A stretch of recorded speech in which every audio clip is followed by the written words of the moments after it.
سورہ کاف کے فضائل۔ نمبر 1، بیت اللہ شریف تک نور ہی نور۔ رسول اللہ صلی اللہ علیہ وسلم نے ارشاد فرمایا، جو شخص جمعہ کے دن سورہ کاف کی تلاوت کرے تو جس جگہ وہ تلاوت کرتا ہے وہاں سے لے کر مکہ مکرمہ تک کا تمام فاصلہ نور سے منور ہو جاتا ہے۔ نمبر 2، ایک جمعہ سے دوسرے جمعہ تک نور۔ نبی اکرم صلی اللہ علیہ وسلم نے ارشاد فرمایا، جو شخص جمعہ کے دن سورہ کاف پڑھتا ہے تو اس کے لیے دوسرے جمعے تک نور جگمگاتا رہتا ہے۔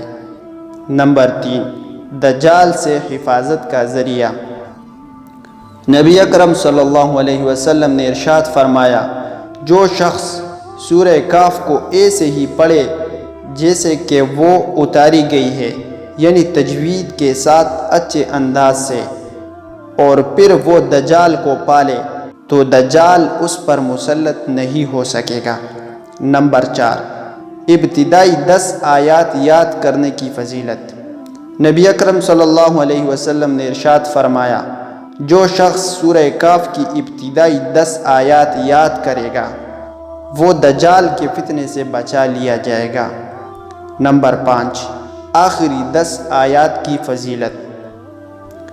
نبی اکرم صلی اللہ علیہ وسلم نے ارشاد فرمایا، جس شخص نے سورہ کاف کی آخری 10 آیات یاد کیے اور پھر دجال نکل آیا تو دجال اس پر غلبہ نہیں پا سکے گا۔